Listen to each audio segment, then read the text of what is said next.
Olá, pessoal. Sejam muito bem-vindos a mais um vídeo do canal Doni Correia, uma teia de ideias, conduzido por mim, Doni Correia, mestre e doutor em Estética e História da Arte.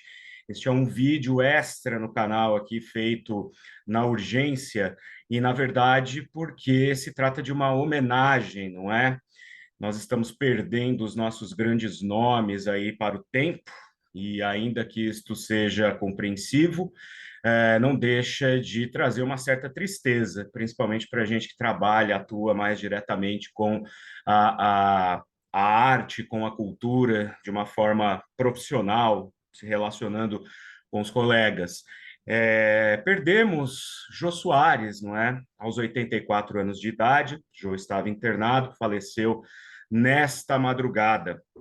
E assim como há poucos dias, há pouco tempo atrás, eu fiz um vídeo sobre Milton Gonçalves, que também nos deixou, eu gostaria muito, né, de prestar essa homenagem do canal Doni Correia, uma teia de ideias, a este poliartista que foi Jô Soares, não é? Trazendo, inclusive, aqui alguns elementos da carreira dele que, para mim, são verdadeiras memórias afetivas da minha formação cultural e talvez seja curioso para vocês, então eu decidi prestar essa homenagem, enaltecendo aquilo de mais interessante, aquilo de mais exótico que houve aí na carreira do grande Jô, não é? Porque as últimas gerações, as gerações mais recentes, certamente vão lembrar do Jô Soares como o apresentador do programa, né? O programa do Jô, e antes disso, o Jô Soares 11h30, em que ele conduzia de maneira brilhante as entrevistas dele ali, sempre com um toque de humor, porque ele era humorista em essência, mas também era pintor, também era músico, também era dramaturgo, diretor, enfim, era um artista completo, né? Um artista como poucos assim que a gente vê. Na verdade, antes disso, ele teve uma carreira brilhante na TV, né? E uma carreira bem anterior no cinema, né? E eu quero começar por aí, para depois falar um pouco sobre os personagens da TV que me chamavam muito a atenção quando eu ainda era pequenininho, não entendia muito bem as piadas, mas achava muito engraçado aquele jeito do Jô Soares, tal. E depois, quando ele começou a publicar com recorrência os romances dele, né? Que também fizeram parte aí sim já da minha adolescência. Mas o Jô, gente, eu peguei aqui uma lista dos filmes interessantes que ele fez na carreira dele, porque ele começou muito jovenzinho, de fato, né? Como vocês podem imaginar, como vocês devem imaginar. E ele começou a trabalhar no cinema, a atuar no cinema, lá nos anos 50. O primeiro longa em que ele aparece é O Rei do Movimento, do Victor Lima, de 1954. E ele entra justamente para esses filmes que na época eram aquelas comédias bastante populares, não é? É um momento, na verdade, em que a fórmula das comédias musicais de carnaval e das comédias musicais que saíam no meio do ano começavam de alguma forma a ficarem obsoletas pela demanda do gênero, né? Quer dizer, o gênero já muito desgastado, e ao mesmo tempo o cinema tentava fazer um caminho que era dialogar com um fenômeno de comunicação de massa que naquele momento surgia como grande promessa e como grande polo de investimento de artistas e de patrocinadores, que era a televisão, né? Então, é muito interessante que o Jô, na verdade, ele começa a participar do cinema no momento em que a televisão já está conversando ali com muitos daqueles que faziam cinema e estavam migrando para o novo meio, mas o cinema estava tentando conversar com a TV justamente para manter o seu público e manter nas telas do cinema aqueles astros e novos e já veteranos que agora faziam mais sucesso na TV. Então depois vem Pé na Tábua, né, em que ele faz o papel do Felício, aí vem Os Cadetes, O Homem do Sputnik, que é um filme sensacional, dirigido pelo Carlos Manga, para Atlântida, ali Atlântida já no finzinho, né, dos seus trabalhos, final dos anos 50, em que ele faz um espião, né, e o Carlos Manga aproveitando o tema da corrida espacial, né, o Sputnik, satélite soviético, cai na granja do Oscarito, né, que é um pobre ali, né, um rapaz de vida simples com a esposa dele, do dia para a noite se vê um dos homens mais procurados e cobiçados do mundo, e o Jô Soares é um espião ali que tenta de alguma forma ludibriá-lo, não é? Depois eu posso elencar aqui também a participação dele no filme Tudo Legal, também do Vitor Lima, em que ele faz o papel do Euclides. Nesse filme, ele contracena com Ronald Golias, outro grande cômico aí que nós temos na história, né, da nossa cultura. E nesse filme, o Ronald Golias cunha, né, aquele jargão que é o Ocride, né, que é o Euclides. Claro que não é a música dos Titãs não faz referência exatamente a esse personagem do Jô Soares, mas a uma outra figura que era muito amiga do Ronald Golias, chamado Euclides, de fato. Então, talvez aí o nome tenha sido emprestado, não é? E a gente tem depois, nos anos 60, o Jô Soares, de fato, migrando para a TV, né? Mas antes disso, ainda no cinema, ele participa, né? Essas comédias aí bastante populares e tal, é um lado da carreira cinematográfica do Jô, e o outro é a participação dele no cinema experimental brasileiro, né? Quem acompanha o cinema marginal, o cinema underground brasileiro, há de se lembrar de um filme do José Agripino de Paula, Hitler, Terceiro Mundo, em que o Jô Soares faz um personagem completamente maluco, né? Quer dizer, vestido de geisha e com uma espada katana na mão, fazendo movimentos no meio de uma comunidade, no meio de uma favela, assim, fazendo movimentos com a katana e tal, numa das esquetes que compõem o filme do Agripino, porque o filme não tem exatamente uma trama, né, propriamente dita. Mas aí, nos anos 60, ele vai trabalhar, de fato, na televisão, a família Trapo, né, com Otelo Zeloni, Renata Fronzi, que eram da velha guarda, vinham do cinema já, mas aí também o Renato Corte Real começando ali a carreira dele, né, e ali também, e o Ronald Golias depois também participando, Planeta dos Homens, esse eu já não lembro, porque é dos anos 70, eu não era nascido ainda, mas sou do tempo do Viva o Gordo, né, quer dizer, eu lembro do Viva o Gordo, e o Jô criou alguns dos personagens mais hilários, né, da comicidade brasileira. É o tipo de comédia que não envelheceu.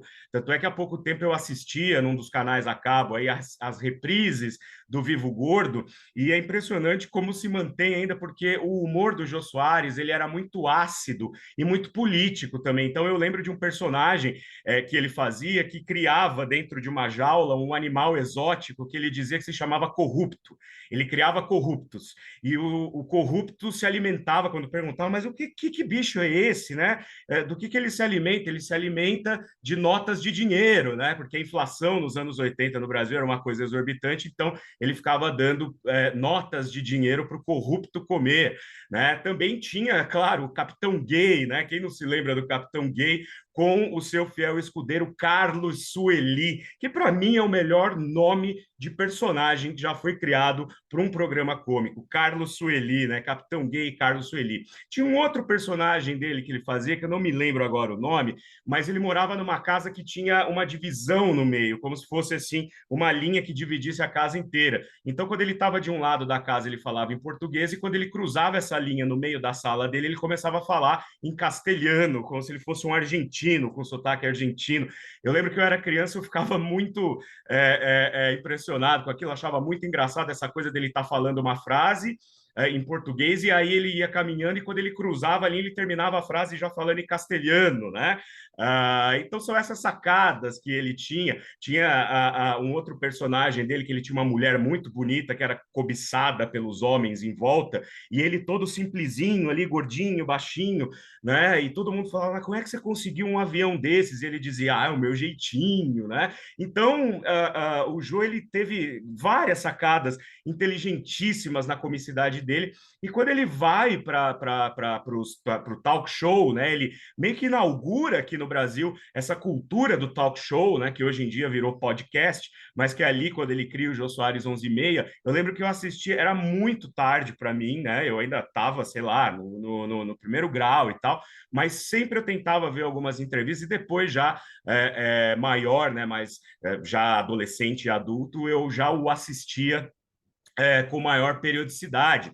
Ele foi uma figura muito marcante para a minha geração da adolescência, pela sua atuação na literatura. Em 1995, quando o Xangô de Baker Street foi lançado, eu me lembro que se tornou assim uma febre entre o pessoal da minha geração, tinha lá 15, 16 anos, todo mundo queria ler o Xangô de Baker Street. Eu me lembro de pegar nas férias de meio de ano da escola, comprar o livro ali com a minha mesadinha, fui juntando, comprei o livro e li, assim, de uma tacada só. Achei muito interessante a forma como ele criou, na verdade, não é que ele criou, mas ele renovou de alguma forma esse estilo literário de você trabalhar com figuras já conhecidas da cultura de uma forma geral e colocá-los em outras situações, misturar personagens ficcionais com personagens verdadeiros, se apropriar de personagens fictícios, no caso do Sherlock Holmes aqui, né, do Conan Doyle, ele pega o Sherlock Holmes e coloca dentro de uma história com outros elementos e com personagens reais da cultura brasileira, e o mesmo com o livro seguinte. Esses dois me marcaram muito. O livro seguinte é O Homem que Matou Getúlio Vargas, que aí eu achei mais interessante ainda, porque parece um romance-reportagem, né? Porque ele vai contando numa linguagem, ele usa tempos verbais e usa colocações ali, estruturando o romance, que nos remetem a um romance-reportagem mesmo, né? Cria um suspense da primeira até a última página. E com imagens, né? Quer dizer, pegando imagens aleatórias, que às vezes a gente vê soltas aí na internet, imagens antigas, e usando para ilustrar uma situação fictícia que ele criou, né? Fotos, enfim. É, muito interessante também. Depois ele escreveu outros, né? O Assassinato na Academia Brasileira de Letras, se eu não me engano. Eu não acompanhei mais a fase seguinte, né? Nos anos 2000, essa parte literária dele, mas esses dois livros me marcaram muito, não é?